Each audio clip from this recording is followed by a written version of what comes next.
ये पी वो पी नहीं है जो तुम समझ रहे हो, पीस यानी मटर जो भी होती है, यानी जो हम सब्जी में काट कर डालते हैं वो मटर नहीं है, पीस ये इसका अलग है। पीस यानी परफॉर्मेंस एनवायरमेंट सेंसर एक्चुएटर्स, ये इसकी फुल फॉर्म होती है। तो पीस बेसिकली फ्रेमवर्क होता है एआई में जो कि टास्क एनवायरनमेंट को डिफाइन करने के लिए यूज होता है। पीस यही होता है, तो मैं इसकी डेफिनेशन लिख देता हूँ।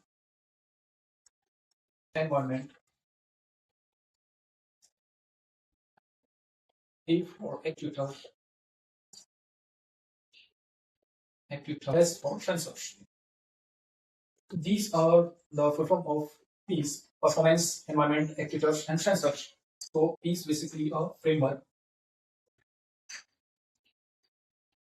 framework in AI. It is a fundamental AI. AI में एक fundamental structure model है used to define the PEACE की full form performance है artificial intelligence में, and एक fundamental structure model है, fundamental structure model artificial intelligence में define किसके लिए और रेशनल एजेंट के लिए। तो बेसिकली इसका सिंपलेस्ट मीनिंग यही है। क्या है, तो परफॉर्मेंस देखी जाती है किसी भी चीज की। हम जैसे सेल्फ ड्राइविंग कार का एग्जांपल ले, तो उसकी परफॉर्मेंस क्या है, एनवायरनमेंट को कैसे एनालाइज कर रहा है, कैसे एनालाइज कर रहा है, और वहां से इंफॉर्मेशन ले रहा है, कैसे एनवायरनमेंट जैसे रोड ट्रैफिक कंजेशन, मतलब भीड़ भाड़ का इलाका, उसको एनालाइज करना, फिर उसी के हिसाब से उसकी परफॉर्मेंस होनी चाहिए। एक्चुएटर्स का मतलब टेक एक्शन, एनवायरनमेंट को एनालाइज करके एक्शन को परफॉर्म करना, एक्शन को लेना, and then sensor basically analyse the information from the environment and then perform it. So now discuss करते हैं कंपोनेंट ऑफ पीस। तो बेसिकली फर्स्ट कंपोनेंट इज इसका performance measure. Performance measure basically define criteria for success and determine how well the agent determine how well the agent is achieving its goal। तो कहने का मतलब है कि जो agent है वो गोल को कैसे अचीव कर रहा है।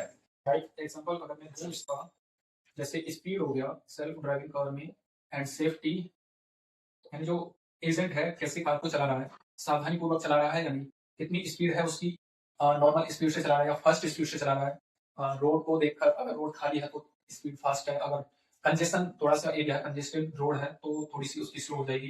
स्पीड एंड एफिशिएंसी, कितनी एफिशिएंसी है उसकी, कितनी एफिशिएंसी निकल रहा है। तो first component is performance measure and second one is environment denoted with E, external context और सराउंडिंग।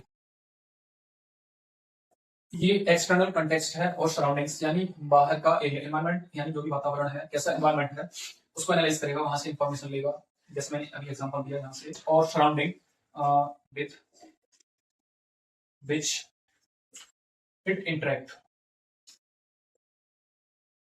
एनवायरनमेंट से वो कैसे इंटरेक्ट हो रहा है, कैसे वहां से इंफॉर्मेशन ले रहा है, कैसे उसको एनालाइज कर रहा है, उसी के हिसाब से वो एक्शन को परफॉर्म करता है। एंड ये दो इसके कंपोनेंट हो गए, performance measure and environment.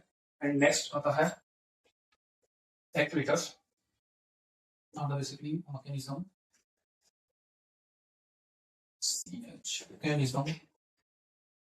Tool और software component agent to act upon the environment, जो कि एजेंट को अलाउ करता है एनवायरनमेंट में एक्ट करने के लिए यानी परफॉर्म करने के लिए, लाइक जैसे मोटर और स्क्रीन डिस्प्ले, ब्रेक, यानी जो भी कंपोनेंट होते हैं जो कुछ एक्शन परफॉर्म करते हैं उसी को हम एक्चुएटर बोलते हैं। मैकेनिज्म टूल और software component that allow the agent to perform some action and through actuator sensors.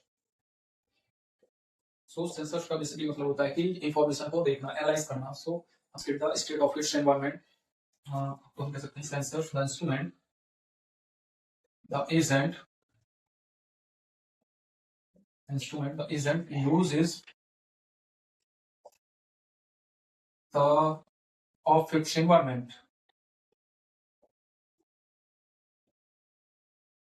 Sensors basically instrument होते हैं and the agent uses to perceive the state of its environment. जो agent होता है environment में से information को collect करेगा, देखेगा through sensors like camera, GPS, microphone, इनके थ्रू इंफॉर्मेशन को कलेक्ट करेगा, then process and then result को प्रेडिक्ट करेगा। See camera, GPS, microphone, electrical device that generate radio waves to identify or locate the device or track locations of the device. Radio detection and ranging is an electronic device that identify the location or track the location of that object.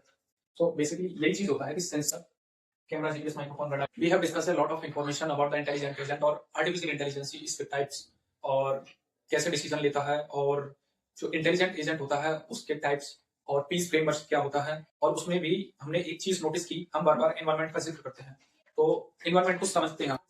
Environment, तो जो environment होता है, जैसे हम रह रहे हैं, ये एक एनवायरमेंट हो गया, और इसका भी अलग अलग एनवायरमेंट होते हैं। तो एनवायरमेंट हो सकते हैं एक्सटर्नल वर्ल्ड और कॉन्टेक्स्ट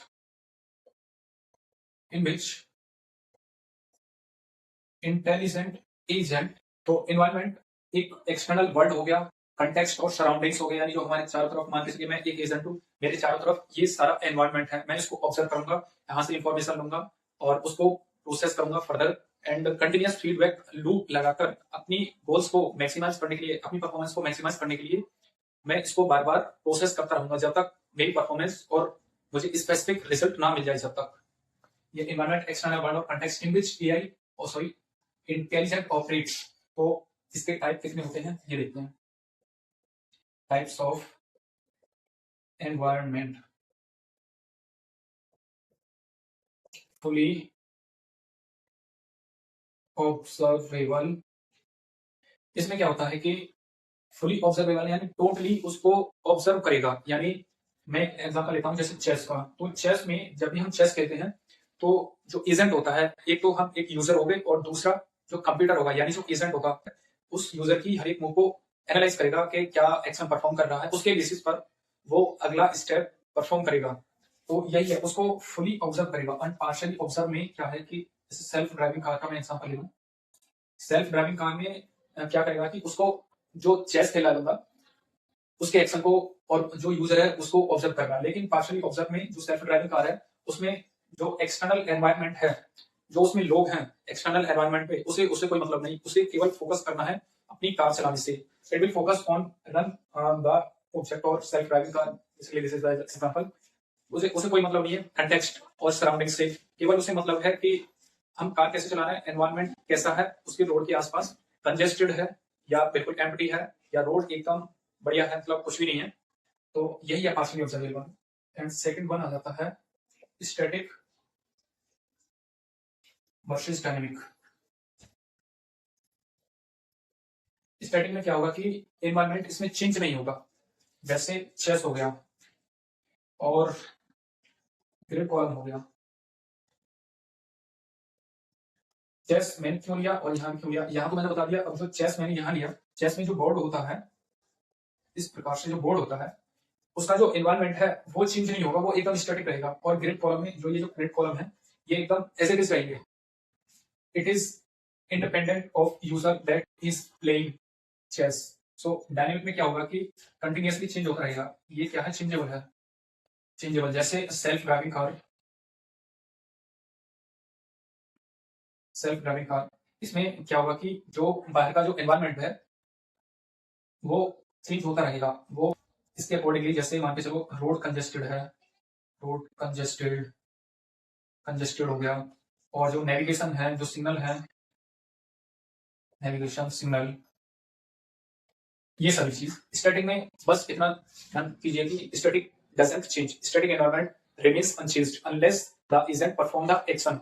और डायनेमिक में क्या होता है कि dynamic environment continuously changes itself. Like example self driving car, तो एनालाइज करेगा कि रोड कैसा है, कंजेस्टेड है, ट्रैफिक लाइट एंड सिग्नल जो भी मिल रहा है, उसके अकॉर्डिंग वो अपने एनवायरनमेंट को चेंज कर लेता है और उस एक्शन को परफॉर्म करता है। Last third one, deterministic and Scott it's like something like that. I mean, I don't know. It's an environment. Deterministic में क्या होगा कि जो एजेंट होगा प्रोड्यूस सेम आउटपुट को प्रोड्यूस करेगा, produce same output given the set of initial condition. Like example जैसे 2 + 2 = 4। तो यही होता है डिटर्मिनिस्टिक का मतलब होता है कि हर टाइम ये सेम आउटपुट को प्रोड्यूस करेगा, लेकिन स्टोकेस्टिक एनवायरनमेंट में क्या करेगा कि डिफरेंट आउटपुट प्रोड्यूस करेगा एवरी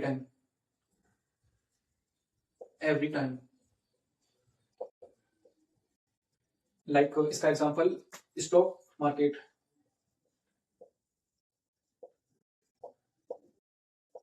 स्टॉक मार्केट क्या होता है कि ये हर बार चेंजेस होती रहती है। इसमें क्या होगा कि ये सेम आउटपुट रहेगा और स्टॉक मार्केट में हर बार चेंजेस होता रहता है इसका आउटपुट जो भी है। And if you are enjoying my videos and my lectures and take some information or getting some advantage from my videos, so please subscribe my YouTube channel and like the video and share it more, so it will help other students to gain this type of information. Okay, thank you.